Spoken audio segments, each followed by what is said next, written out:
Bonjour à toutes et à tous, j'espère que vous allez bien. Aujourd'hui, je vais vous raconter l'histoire de James Tolliver Gregg et de sa femme Angela. Et c'est parti.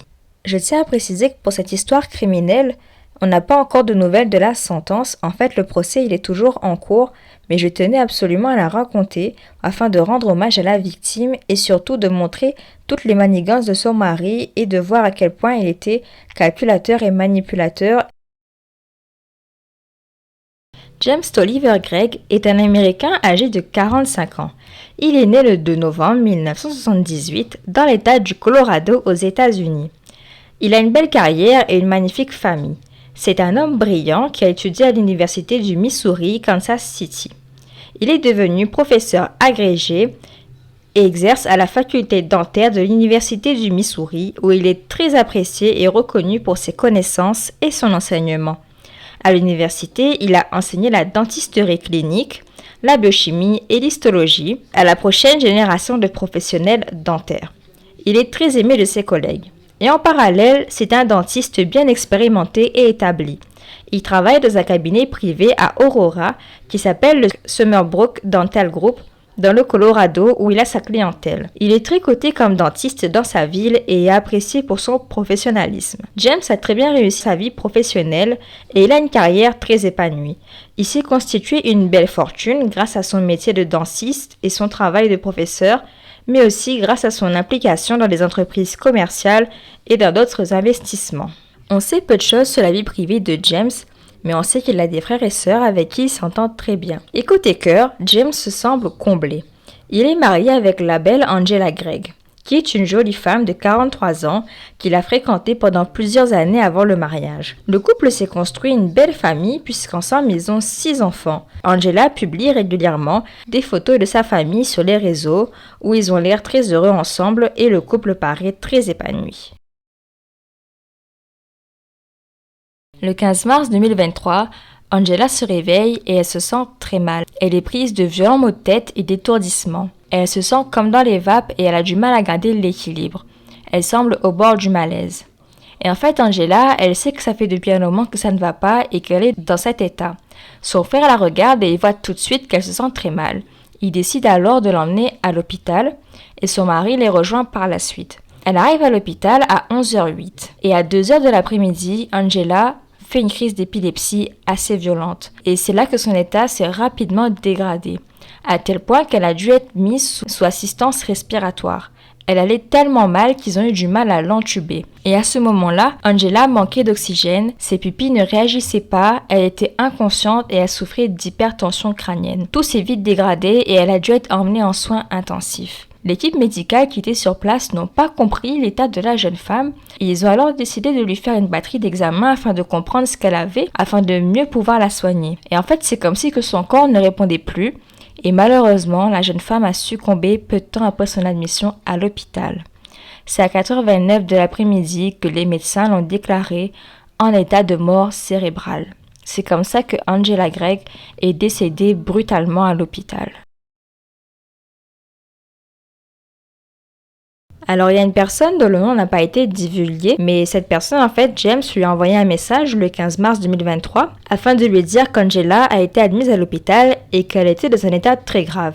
Cette personne s'est donc rendue à l'hôpital aussi, et je ne sais pas si c'est le frère d'Angela ou un ami proche ou un membre de la famille, et elle a immédiatement trouvé la situation très étrange et très inquiétante. Une fois là-bas, elle a confié à l'une des infirmières qu'elle avait des soupçons comme quoi Angela aurait pu être victime d'empoisonnement. En fait, cette personne, elle a révélé un détail très intéressant. Elle a expliqué que James a récemment commandé du cyanure de potassium pour leur cabinet dentaire, mais qu'il n'y avait aucune raison médicale ou but précis afin d'avoir une telle commande au sein de ce cabinet. L'infirmière, après avoir entendu tous ces propos, prend cette déclaration très au sérieux et contacte la police car elle trouve la mort d'Angela plutôt suspecte. Les autorités, ayant eu vent des soupçons sur James Tolliver Gregg et ayant appris la mort de sa femme, lancent alors une enquête à son propos et ils sont vite convaincus de son implication dans le décès d'Angela Gregg. Le 16 mars 2023, les policiers interrogent alors la personne ayant fait ces révélations. Je suppose que c'est le partenaire commercial de James car il connaît ses agissements au sein du cabinet. Les deux se connaissent depuis 20 ans et ils sont allés à l'école de dentiste ensemble, ils sont donc aussi de bons amis. Ce partenaire a déclaré que James est une personne aimant prendre de gros risques, parfois un peu trop de façon insouciante, à tel point qu'il a déjà mis le cabinet en danger. En fait, James était au bord de la faillite en 2021 déjà, puis il l'était à nouveau. Donc financièrement, James n'était plus au top et tout ce qu'il avait bâti était en train de s'effondrer. Mais ce n'est pas tout. James va aussi confier à son ami qu'il avait des soucis conjugaux avec sa femme Angela, mais sans en dire plus. James était donc dans une phase difficile de sa vie. En même temps, on a eu le témoignage d'une autre personne dont le nom n'a pas été divulgué et elle a expliqué à la police que James a eu des comportements assez bizarres au travail. Une fois, il a vu James devant un ordinateur dans une salle d'examen, la salle d'examen numéro 9, avec la lumière éteinte en train de faire des recherches. Pourtant, James, il a son propre bureau avec son ordinateur personnel qu'il emmenait parfois chez lui. Ce même jour, 30 minutes après, James a quitté le bureau et il a envoyé un SMS à son partenaire commercial pour lui dire qu'il va recevoir un colis privé et de ne surtout pas l'ouvrir. Ces personnes se sont aussi rendues à l'hôpital le 15 mars 2023 quand Angela a été admise et ils ont discuté avec James jusqu'à ce qu'il reçoive un appel d'un docteur et qui s'est mis de côté. Elles ont fait part sur leurs doutes sur un possible empoisonnement à l'infirmière et James, sentant l'étau se resserrer autour de lui, il est allé voir l'infirmière à part pour lui faire une confession intéressante. Il a dit à l'infirmière qu'il pense que sa femme a été empoisonnée au cyanure de potassium par accident. Il a expliqué qu'en fait, il a fait une commande et dans ce colis, il y avait une bague qui devait être un cadeau surprise pour sa femme. L'infirmière ne comprenait pas les propos de James et elle le trouvait de plus en plus étrange. Il a admis bien plus tard que dans sa commande se trouvait du cyanure de potassium. Afin de ne pas passer pour le méchant, il a affirmé que c'était Angela qui lui avait demandé de commander cette substance. James a discuté de l'état d'Angela avec les docteurs, puis il a été vu quittant l'hôpital en pleurs après cet échange et rejoignant son véhicule. James commence à paniquer et il a peur d'être inculpé pour meurtre. On sait qu'une fois dans la voiture, il a passé un coup de fil à une personne de son travail qui était le fameux collègue. Il a passé ce coup de fil sur son téléphone qui était branché au Bluetooth. Et James, il a dit à son collègue qu'il a entendu des informations perturbantes à son propos et il lui a demandé s'il a dit quoi que ce soit au personnel de l'hôpital. Le collègue au téléphone lui a répondu que oui, il a parlé à l'équipe médicale à propos du colis suspect. Il a dit qu'il était conscient de ce que James avait fait et de ce que contenait ce fameux colis. James commence alors à paniquer et lui a assuré que non, ce n'est pas ce qu'il croyait. Il lui a ressorti la même excuse qu'il a dit à l'infirmière, comme quoi le colis était un cadeau surprise pour sa femme, mais le collègue ne le croyait pas une seule seconde, qu'il savait ce qu'il avait fait. James lui dit alors que de toute façon, le colis n'a jamais été ouvert par quelqu'un d'autre, donc il ne peut pas savoir quel était son contenu. James sûrement ne devait pas savoir que le collègue avait déjà fouillé le colis et avait essayé de le remballer, comme si personne ne l'avait ouvert. Ce même collègue lui a demandé pourquoi est-ce qu'il a fait une telle commande. Il a dit qu'Angela souhaitait commander cette substance car elle ne pouvait pas se connecter pour pouvoir faire cette réservation. James a confié qu'il a fini par faire la commande sans penser que sa femme allait l'utiliser. La personne au téléphone lui a dit à ce moment-là d'arrêter la discussion et de prendre un avocat. Angela a commencé à tomber malade le 6 mars 2023. Elle a été emmenée à l'hôpital Parker Adventist Hospital et elle a quitté les lieux le même jour. À ce moment, elle se sentait étourdie et faible et elle avait déjà fait des malaises. Elle est rentrée chez elle mais ça n'allait toujours pas. Le 9 mars, elle est retournée au même hôpital après un autre malaise. Elle a séjourné cette fois-ci du 9 au 14 mars 2023 et le 15, elle est retournée où malheureusement, elle n'en est jamais ressortie. On sait également que James a été en contact avec Michelle, une femme qui est professeure en soins d'infirmier. Il lui a demandé des conseils et de l'aide dans le diagnostic des soucis de santé de sa femme. Ils ont échangé sur les symptômes d'Angela. Le 6 mars 2023, James et sa femme devaient faire du sport et avant de se lancer, James lui a donné un shaker protéiné qu'il a fait lui-même. Il a pris le soin de lui faire un shaker extra protéiné car elle se sentait très faible et il lui a dit qu'il fallait qu'elle le prenne avant de faire le sport. Une fois la séance de sport terminée, Angela s'est sentie encore plus faible et dans les vapes et elle n'arrivait pas à garder l'équilibre. C'est là que James l'a conduit à l'hôpital pour la première fois. Et on sait que James avait l'habitude de lui faire régulièrement des shakers exprès pour elle. Puis un autre témoin a été interrogé par les détectives dont le nom n'a pas été divulgué. La personne a expliqué qu'elle a travaillé 6 mois pour le cabinet de dentiste en tant que gestionnaire. Le 6 mars 2023, après que la femme de de James ait été libéré de l'hôpital, cette personne a vu James dans une pièce d'examen, la pièce numéro 9, au lieu d'être dans son bureau. Elle a trouvé ça étrange car pour elle, James aurait dû être aux côtés de son épouse. James lui a envoyé un message pour lui dire qu'il attendait une commande et qu'il voulait qu'elle lui prévienne lorsque celle-ci allait arriver. En partant, James a pris son ordinateur avec lui. Et cette personne elle a eu connaissance plus tard du colis et de la cartouche circulaire. Et elle a affirmé que durant les 6 mois où elle a travaillé là-bas, elle n'a jamais vu de cartouche similaire au sein du cabinet. On sait également qu'à ce moment-là, Angela allait toujours mal. À l'hôpital, elle vomissait continuellement et les médecins n'arrivaient pas à établir un diagnostic. James leur a dit que sa pression dans son sang était basse et que sa santé n'allait pas du tout bien. Pendant ce temps, James a envoyé des textos à un proche et lui a dit qu'il ne pensait pas qu'elle allait s'en sortir. Elle a eu une discussion avec cette personne à propos des affaires en lien avec son cabinet et la personne au téléphone a été complètement choquée que James se souciait plus des affaires du cabinet plutôt que de sa femme extrêmement malade. Le 14 mars 2023, lorsqu'Angela est rentrée de l'hôpital, elle a confié à sa manager, Jacqueline, qu'elle pensait que son mari l'empoisonnait et qu'il avait un rôle dans son état de santé assez grave. Et à ce moment-là, elle est rentrée chez elle sous oxygène et les médecins ne savaient toujours pas de quoi est-ce qu'elle souffrait concrètement. Et en fait, c'est un nouvel élément qui va faire que l'enquête va prendre une autre tournure. James et Angela avaient des soucis conjugaux. En vérité, plus rien n'allait au sein du couple. James a dit à Angela qu'il souhaitait demander le divorce.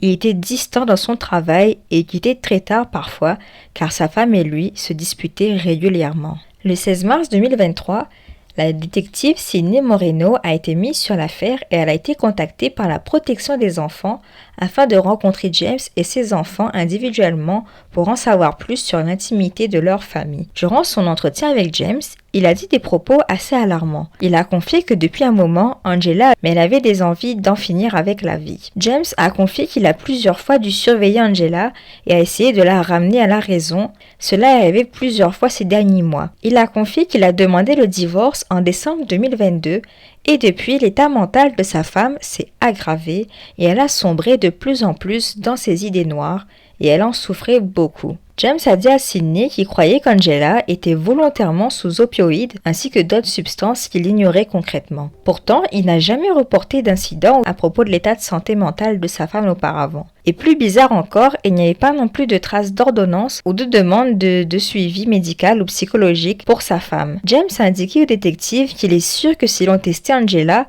pour des examens de toxicologie, cela serait positif, mais il ne sait pas à quelle substance exactement. Sydney s'est entretenue avec les enfants d'Angela et pourtant, aucun n'ont déclaré que leur maman était particulièrement triste ou angoissée et elle n'a jamais montré de signes d'idées troublantes. Lorsque Sydney a entendu les propos de James, elle était persuadée que cette histoire comme quoi Angela avait une santé fragile était complètement fausse. Sydney est alors convaincue que James a inventé cette histoire afin de dissimuler ce qui est réellement arrivé à Angela.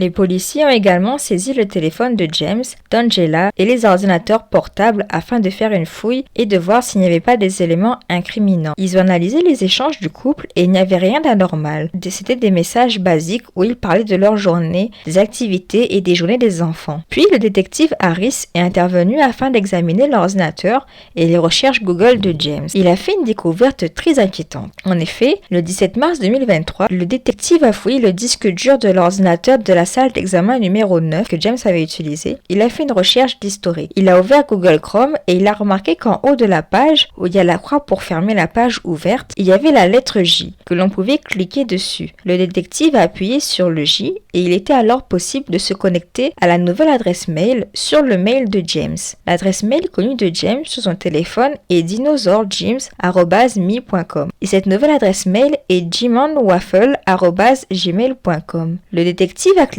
sur la nouvelle adresse mail et il a consulté l'historique. L'historique débute à compter du 27 février 2023. La nouvelle adresse mail a été créée à cette date. Et à cette même date, l'utilisateur de l'adresse mail a fait plusieurs recherches en rapport avec du poison. Ces recherches contenaient des questions comme combien de grammes d'arsenic pour tuer un humain ou encore l'arsenic est-il détectable à l'autopsie. James a aussi fait une recherche pour se procurer des substances chimiques à Aurora dans le Colorado et il a fini par en passer une commande sur Amazon. Le détective a pu voir la commande d'Amazon puisqu'il y avait un mail avec un récapitulatif de cette commande. Il a cliqué dessus et il a pu avoir accès à elle sur son compte directement. La commande a été faite le 27 février 2023 et elle a été livrée à l'adresse de James, le 6795 South Robertsdale Way à Aurora. Cette commande, c'était de l'arsenic à 99% cristalline métalloïde 10 grammes et il l'a payé à $13. Dans la description de l'objet en ligne que James a commandé, c'était écrit que l'arsenic est souvent utilisé pour un meurtre comme c'est mentionné dans plusieurs romans thrillers et la description disait aussi que le véritable danger de l'arsenic c'est de l'avaler, ce qui pourrait être fatal. Cette commande a été faite avec la nouvelle adresse mail de James dans son travail. James a également fait des recherches sur YouTube. Il a consulté le top 5 des poisons indétectables qui ne montrent aucun signe d'implication ou encore comment faire du poison et le top 10 des plantes mortelles qui peuvent te tuer. Décidément, les recherches de James ne cessent d'en dévoiler sur lui. Il a aussi cherché sur Google acheter Oleander. Oleander en fait c'est une plante mortelle à ce que j'ai compris et il a aussi cherché les 6 poisons mortels indétectables et comment les détecter. En fouillant encore plus dans ses mails, le détective a remarqué que James a eu plusieurs communications avec une certaine Cassie Rodriguez, une employée de Midland Scientific car il voulait faire une commande. Elle était sous le nom de Sigma 2078 10 25G. Après avoir passé cette commande, Cassie Rodriguez est entrée en contact avec lui afin d'avoir plus de renseignements à son propos. Le détective ne comprenait pas ce qu'était cette commande et en faisant des recherches, il a découvert que ce nom est un terme technique pour désigner du potassium cyanide. Cassie a demandé pour quel usage James a commandé ce produit spécifiquement et il a répondu qu'il était un chirurgien qui devait pratiquer une reconstruction crâno-faciale et James a dit qu'il allait utiliser ce produit afin de savoir si ça allait l'aider dans cette procédure un peu comme une sorte d'expérimentation et si c'était le cas, il allait publier cette expérimentation à l'Institut national de la santé.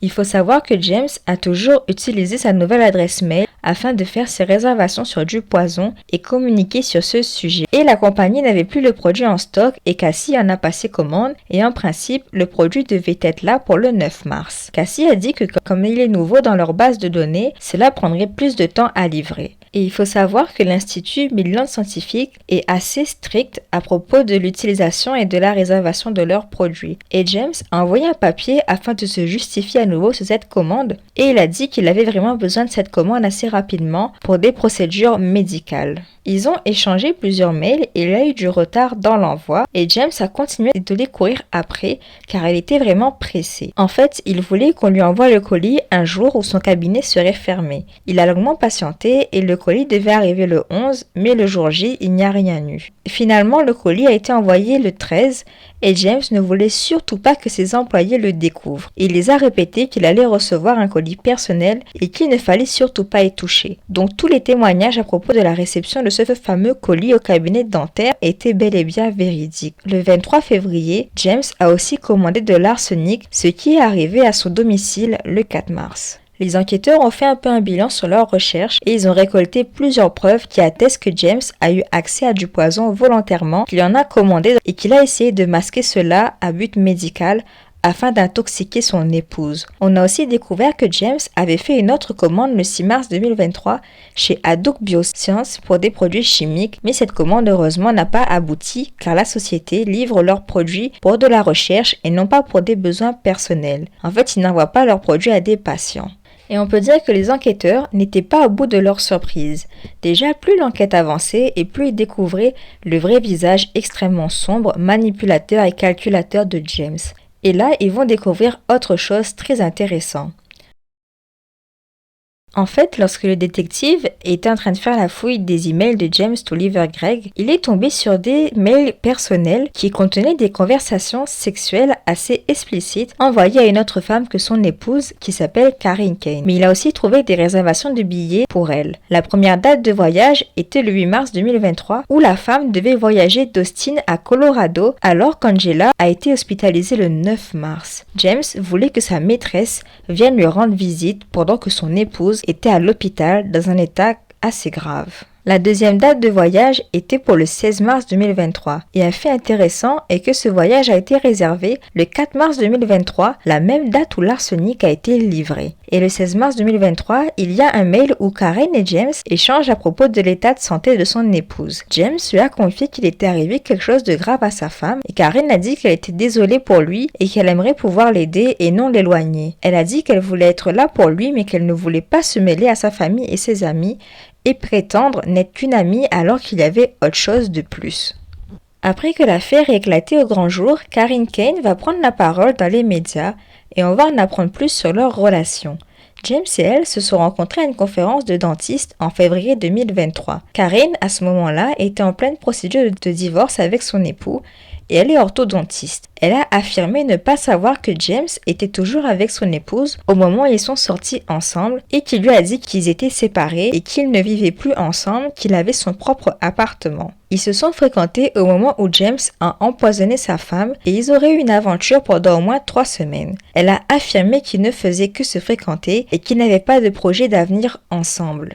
Karen est partie rendre visite à James dans le Colorado lorsqu'Angela était à l'hôpital et ils ont partagé 2 dîners ensemble. Et elle a expliqué que James, à ce moment-là, était très stressé et anxieux. Karen a dit, après avoir entendu l'affaire et après avoir su que James a empoisonné sa femme, qu'elle avait des remords pour la famille d'Angela.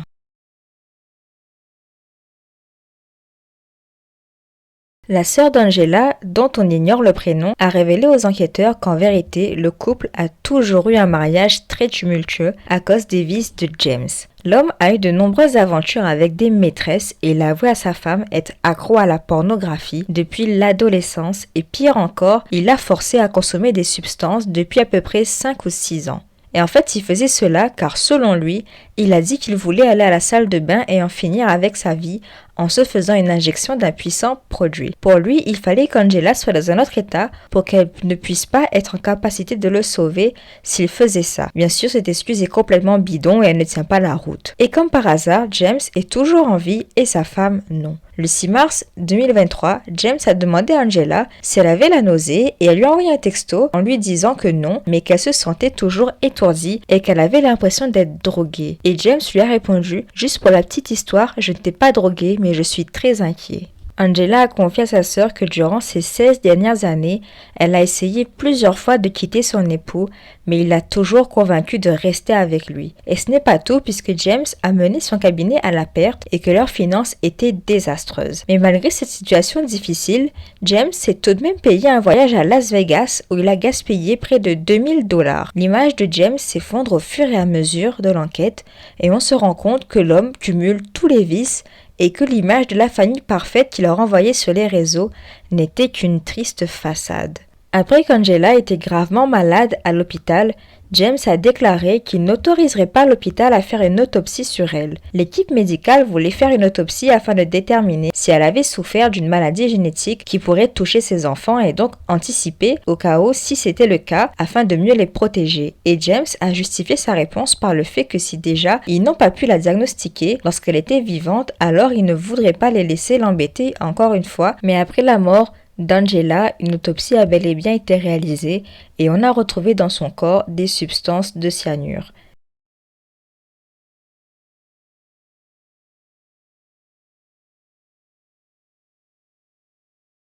Voilà tous les éléments révélés par l'enquête et désormais les autorités étaient sûres de leur coupable et avaient suffisamment de preuves afin de l'incriminer.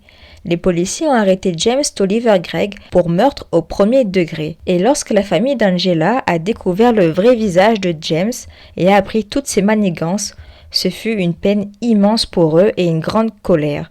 Ils ne comprenaient pas pourquoi il avait fait tout cela. Lorsque la nouvelle s'est répandue dans la ville, Ce fut un énorme choc car le dentiste était très apprécié et ses clients ne tarissaient pas d'éloges à son propos. Et il est formellement accusé de meurtre au premier degré le 23 mars et à la mi-juillet, il est aussi accusé de falsification de preuves. J'ai pas trouvé plus d'éléments sur la falsification de preuves. Le 28 juin, sa caution a été fixée à 10 millions de dollars et il a eu un premier procès devant le tribunal du comté d'Arafoe où il a plaidé non coupable. Sa prochaine date d'audience est prévue pour le printemps 2024, du 23 avril au 27 mai. La famille d'Angela a mis en place une cagnotte GoFundMe afin de soutenir les enfants et d'honorer la mémoire d'Angela. Si James est reconnu coupable de meurtre au premier degré, il risque la prison à perpétuité. Et il y a une multitude de preuves qui prouvent qu'il a empoisonné sa femme avec son shaker protéiné. Et je vous tiendrai au courant de sa sentence finale. J'espère que la famille d'Angela a pu trouver la force de se remettre de cette horrible épreuve et que ses enfants vont bien et j'espère surtout qu'elle repose en paix.